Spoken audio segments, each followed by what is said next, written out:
ورحمة الله. أهلا بيكم يا حبايبنا ويا بناتنا في مطبخ رودي. عزومة مراكبية بيحييكم، بتمنى ليكم كل خير.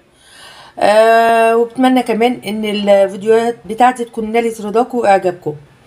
هنتكلم على ايه النهارده؟ معانا فرخة ان شاء الله كده. هنقطعها قطع صغيرة وهنشويها، وممكن نعمل جنبها بقى طبق رز او نعمل جنبها طبق مكرونة، بس احنا اساسي هنتكلم على الفرخة النهارده. اول حاجة هنبتدي نقطعها قطع صغيرة، لان احنا عايزين يعني نعملها زي مشوية كده، زي شيش طاووق مشوي. فهنبتدي نقطعها قطع صغيرة. طبعا انا غسلاها غسلة كويسة قوي، بس هننقعها لمدة نص ساعة. هننقعها في ايه ونقطعها ازاي هنبتدي نقول لكم. دلوقتي همسكها اقطعها الاول قطع صغيرة، وبعدين هقول لكم على منقوع النقع، النقع يعني اللي هننقعها فيه. يلا معايا اقطع الفرخة وارجع لكم تاني. ورجعنا معاكم تاني يا بناتنا بعد ما قطعنا كده قطع الفراخ بتاعتنا، الصدر والوراك، وكمان خدت الأجنحة عشان الأجنحة بتستوي بسرعة. وممكن اللي يفضل منها اللي هي العظم بتاعها ممكن نعمل منه شوربة. خدنا قطع الفراخ كده قطعناها مربعات كده زي ما حضراتكم شايفين. هنعمل لها ايه؟ هنعمل لها النقع بتاعها. النقع بتاعها عبارة عن ايه؟ كمية من المية زي ما حضراتكم شايفين كده.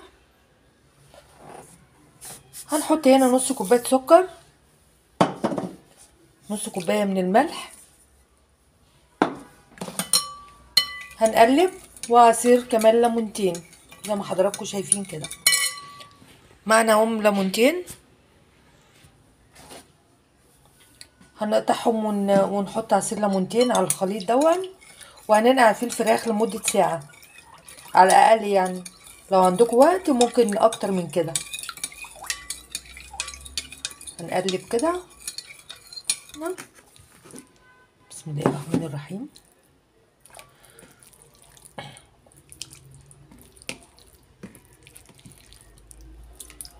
هننقعها كده زي ما قلت لمدة ساعة.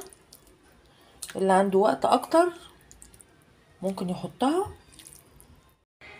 ورجعنا لكم تاني يا بناتنا بعد ما خلصنا نقع الفراخ بتاعتنا في منقوع النقع، في محلول النقع. هنبتدي نوريكم هنعمل ايه دلوقتي. هنعمل لها بقى الخلطة اللي هنحطها فيها. معايا هنا كوباية من الزبادي، معانا قطيتين مبشورين ومعصورين، معايا كمان بصلايه كبيره بشرناها وخدنا الميه بتاعتها. معايا هنا التوابل عباره عن ايه؟ جنزبيل معلقه كبيره، توم باودر، سماق، فلفل اسمر، ملح. وهنا التوابل الفراخ المشويه، يعني باكو كده من تتبيله الفراخ المشويه. كل المكونات دي هنحطها. اول حاجه هنعمل ايه؟ بسم الله الرحمن الرحيم. هنعمل كده. جبنا بوله حطينا فيها البصل هيكون معصور ومتصفي، عشان مش عايزين اي حاجه عشان ما تتحرقش. القطيتين مبشورين ومتصفيين برضو. هنحط كوبايه الزبادي،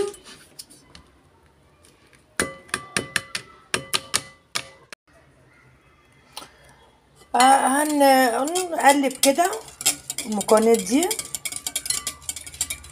انا نسيت اقول لكم كان في معلقه سماق هنا اللي هي في النص دي، بتخلي طعم الفراخ حلو قوي. معايا هنا معلقتين من الخل، معايا كمان حوالي 3 معالق من الزيت. هنقلب بقى المكونات دي كلها كده مع بعض. وسوري ان كانت الكاميرا مش مظبوطه علشان انا اللي بصور وبشتغل في نفس الوقت. هنحط بقى التوابل اللي احنا قلنا عليها كلها. بسم الله الرحمن الرحيم. وهنقلب الخلطه دي كده مع بعض. حطينا معلقه من البابريكا. بنقلب بقى الخلطه بتاعتنا تقليب جيد قبل ما نحط فيها الفراخ بتاعتنا. انا غرست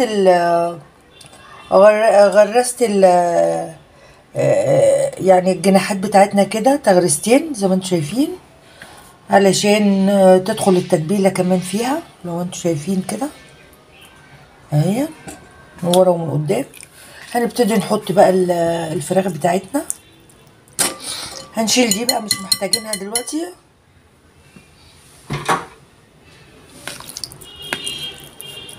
طبعا بنشطف الفراخ شطفه كويسه بعد ما نطلعها من محلول النقع، وبرده نعصرها عصره كويسه علشان يعني تشرب التتبيله بتاعتها.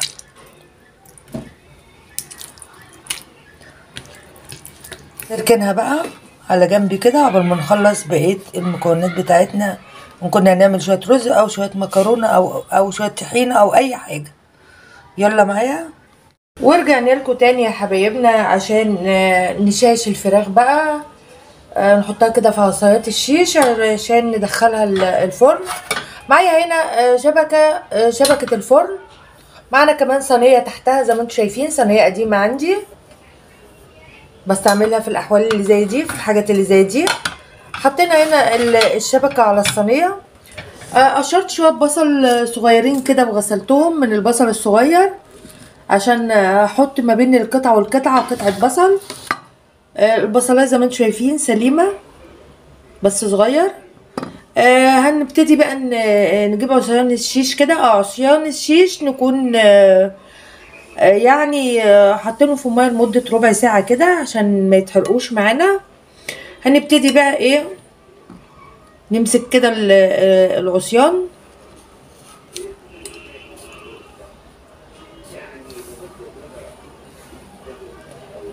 ما بين كل قطعه وقطعه بنحط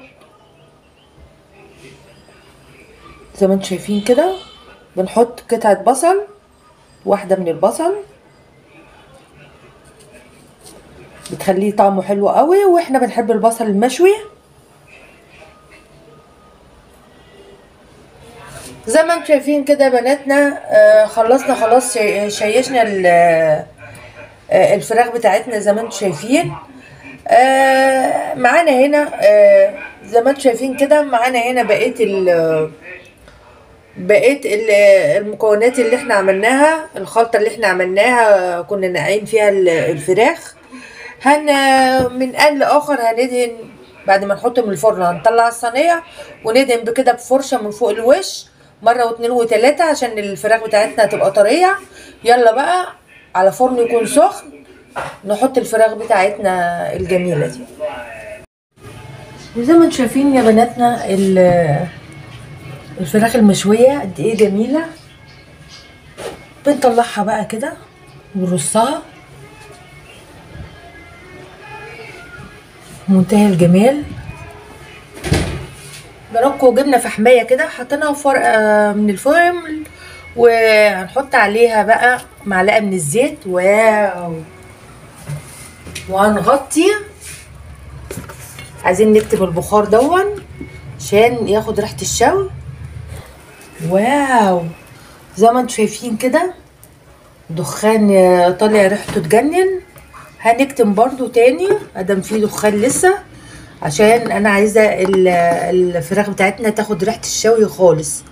زي ما انتم شايفين كده خلاص شلنا الفحمايه. حطينا كمان شويه خضره كده فوق الوش عايزينها تبقى تدي الشكل الجمالي. ممكن نعمل جنبها بقى شويه كده سلطه طحينه زي ما انتم شايفين الجمال.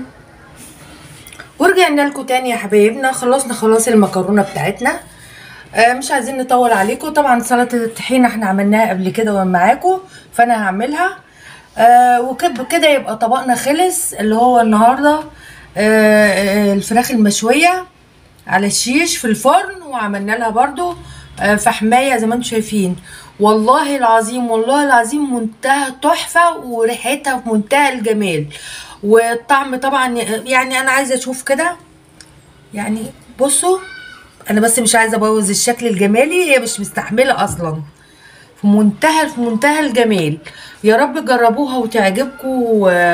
وده النهارده كان الفيديو بتاعنا، الفراخ المشوية وفي البوتاجاز والمكرونة بتاعتنا. يا رب يكون الفيديو بتاعنا عجبكم ونال رضاكم.